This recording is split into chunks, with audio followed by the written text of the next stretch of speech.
The speed YouTube channel पर आपका स्वागत है।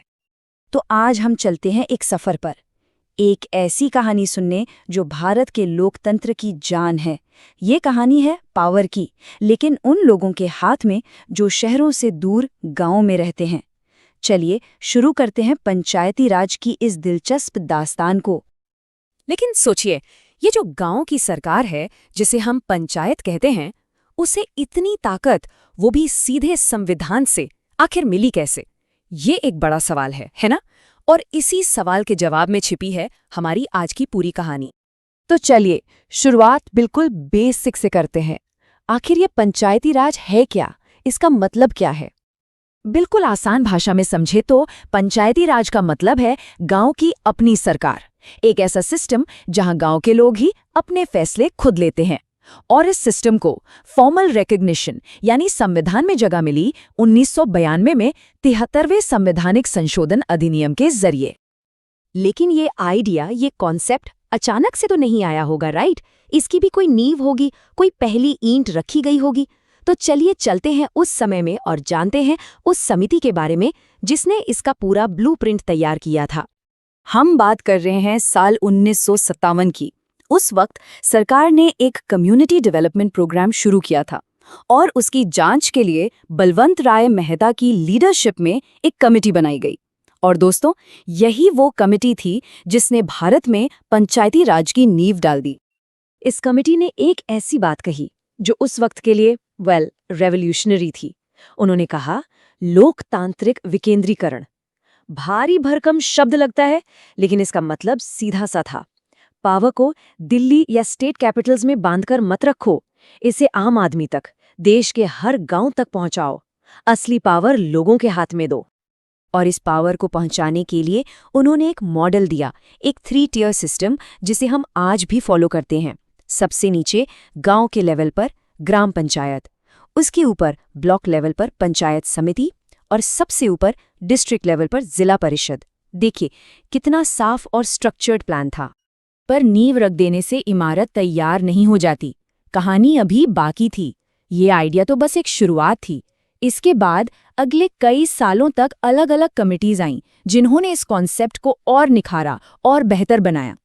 तो एक झलक देखते हैं उन इम्पोर्टेंट कमिटियों पर जिन्होंने मॉडर्न पंचायती राज सिस्टम को शेप किया। 1977 में आई अशोक मेहता कमेटी, फिर 1985 में GVK राव कमेटी और 1986 में एक बहुत ही महत्वपूर्ण कमेटी LM सिंघवी कमेटी। हर कमेटी ने इस पजल का एक जरूरी हिस्सा जोड़ा। जैसे अशोक मेहता कमेटी ने कहा, 3 नहीं 2 टियर सिस्टम रखो। GVK राव कमेटी ने तो इसकी हालत देखकर इसे ग्रास विदाउट रूट्स यानी बिना जड़ की घास कह दिया। मतलब सिस्टम तो है पर उसमें जान नहीं है। और फिर LM सिंघवी कमेटी ने वो बात कही जिसने सब कुछ बदल दिया। उन्होंने कहा, इसे संविधान में जगह दो, इसे कॉन्स्टिट्यूशनल स्टेटस दो। और बस यही वो टर्निंग पॉइंट था। यहीं से शुरू हुई असली कहानी, उस लैंडमार्क कॉन्स्टिट्यूशनल अमेंडमेंट की जिसने पंचायती राज का पूरा नक्शा ही बदल कर रख दिया। लेकिन ये सफर आसान बिल्कुल नहीं था। एक लंबा पॉलिटिकल स्ट्रगल चला। 1989 में राजीव गांधी की कोशिश राज्यसभा में फेल हो गई। फिर 1990 में VP सिंह की सरकार आई, उनका बिल भी लैप्स हो गया। फाइनली 1992 में PV नरसिम्हा राव की सरकार के टाइम वो ऐतिहासिक दिन आया जब ये बिल पास हुआ।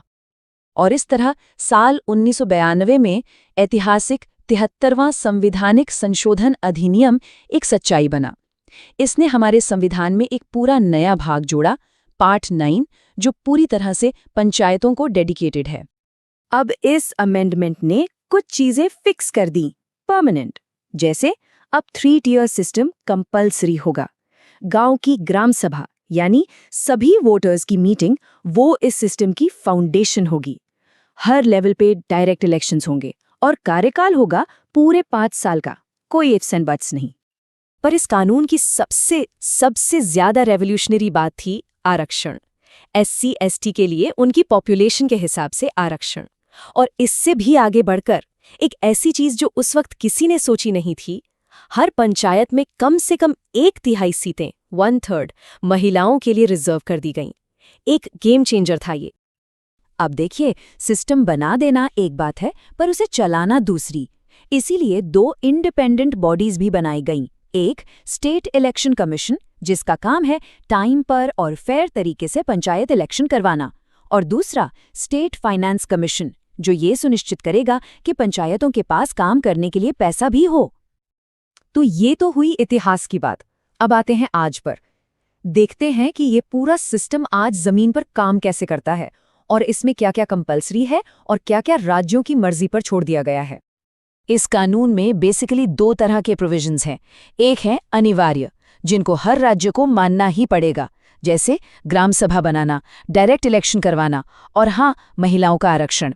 और फिर है स्वैच्छिक, जिनको लागू करना या न करना ये राज्यों पर डिपेंड करता है, जैसे पिछड़े वर्गों को आरक्षण देना या पंचायतों को टैक्स लगाने की पावर देना। तो सवाल ये है कि आखिर पंचायतें काम क्या करेंगी? पावर मिल गई, पर किस चीज की?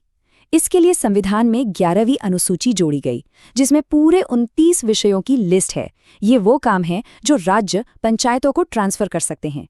खेती से लेकर सड़क निर्माण और साफ सफाई तक सब कुछ इसमें शामिल है।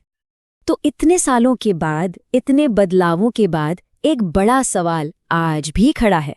क्या पंचायती राज ने सच में लोकतंत्र को कागज से उतारकर जमीन पर लाया है? इसने हमारे गांव को, वहां के लोगों को कितना एम्पावर किया है? ये एक सोचने वाली बात है। अगर वीडियो अच्छी लगी तो चैनल को सब्सक्राइब करें। आप अपने सुझाव कमेंट कर सकते हैं।